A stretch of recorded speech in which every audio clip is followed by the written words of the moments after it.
What is the purpose of life? To help yourself and the others see that all this is not absolute, which means you need not have greed and lust and avarice and temptation, right? Because if all this is not very real, what are you drooling for? Do you get this?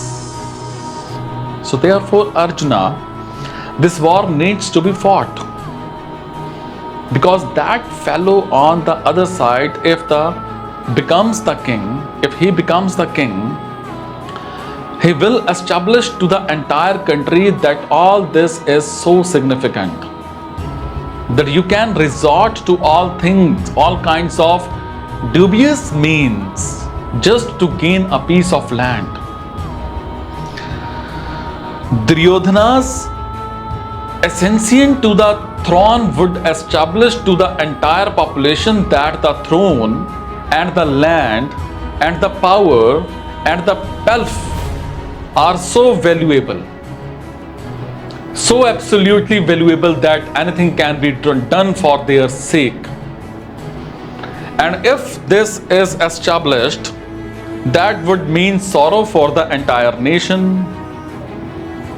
Because what is sorrow? Considering Prakriti as real is sorrow.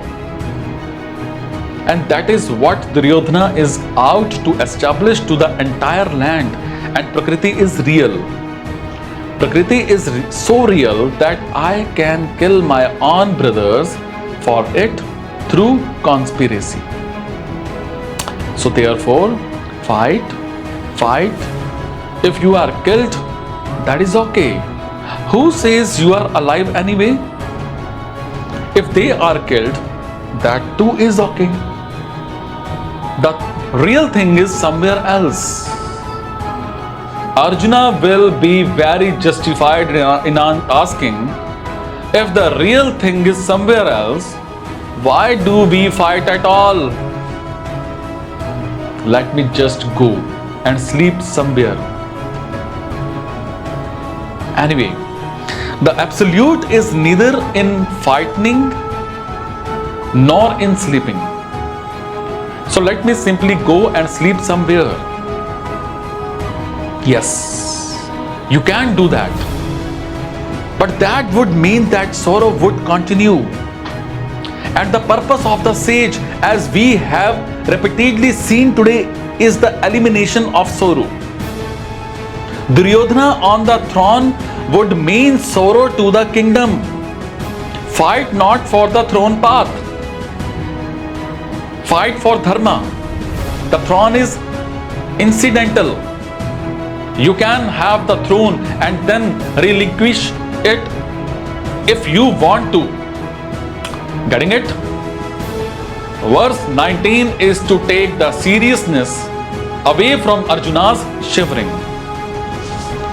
Arjuna is so damn serious about what is going on. After all, the society is absolute. After all, the blood relations are absolute. How do I shoot at my own kith and kin? And that very respectable and affectionate Pitama. Because those things are absolute. That's what the family and the society teaches. No. This is the highest absolute, means beyond comparison. Unconditionally highest. That's what we call it. So that's how the societies has told us that things are the highest. The memories, the attachments, the sanskars, that's what been touted as the highest. And Arjuna therefore is very serious. Am I being told to violate the highest? Will I kill my own brothers? Krishna is taking the seriousness out of Arjuna's condition and Arjuna's arguments. What lies at the core of Arjuna's arguments? All this is very important. Krishna is saying, the important one is there. This is just dharma.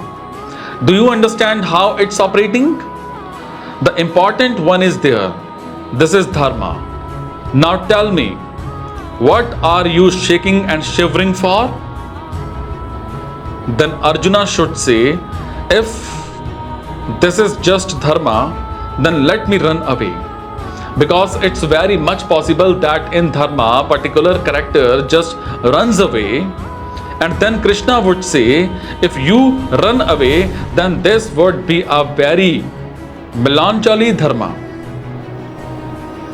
Then this would be a dharma full of lot of suffering. Therefore, fight knowing fully well that this is a dharma fight. Getting it? The same flow continues in the next two verses. Verse 20. The real is never born, not does it die. It is not that which you think of or assume. Not having been, it again comes to being.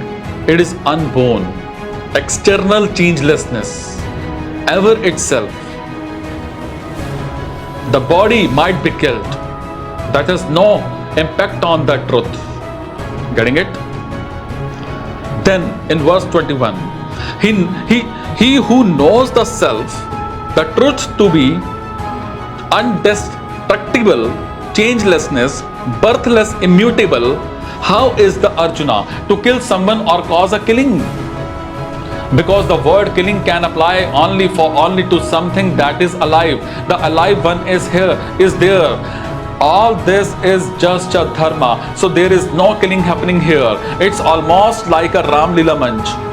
Lots of bodies will fall, but nobody will get killed. Arjuna, play your part.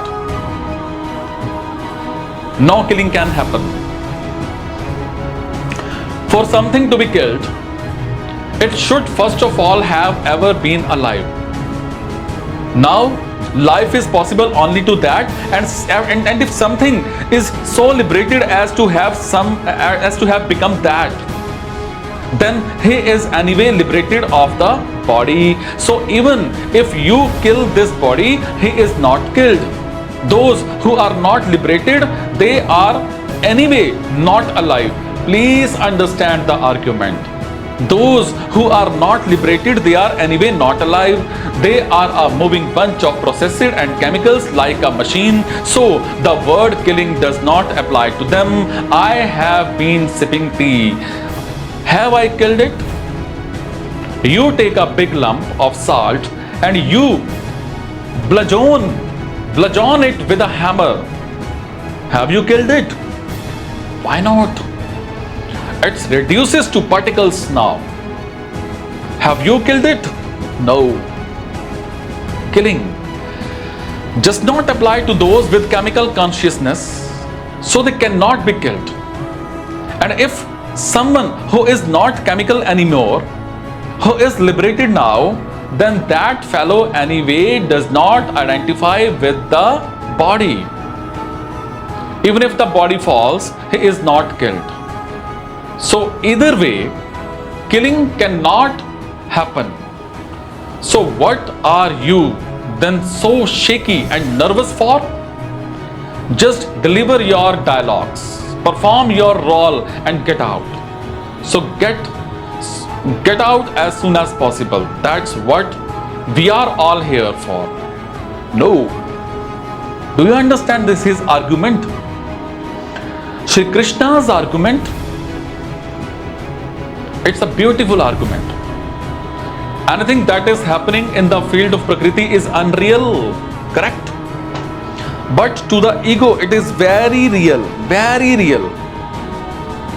So you must realize first of all that anything that you do in the field of Prakriti has no absolute significance of all. The entire world may disappear tomorrow. It makes no difference to the Atmagyani. Some big rock comes and strikes the earth and entire planet is gone. makes no difference to the self-knower. It's very strange. This one appears like a heartless person. No, he is extremely compassionate, but the thing is, it does not matter to him because he knows all this is just. Entire universes keep rising and falling. And does it matter? The entire play of Prakriti is just to me. If I say, oh, it's an eternal and vast infinite universe. All that is just my saying. Otherwise, it is just my field of perception. My field of perception only as big as I am. There is no point calling it the colossal infinite universe. It does not matter to the liberated one. Are you getting it? But the liberated one also knows that when he was not liberated, he also knows that all those who are not liberated today have the potential to move to his own place. Therefore, knowing fully well that the dharma does not matter, he still participates in it. He participates in it in a way that pulls people out of the dharma, and that's how Shri Krishna is asking Arjuna to fight the war.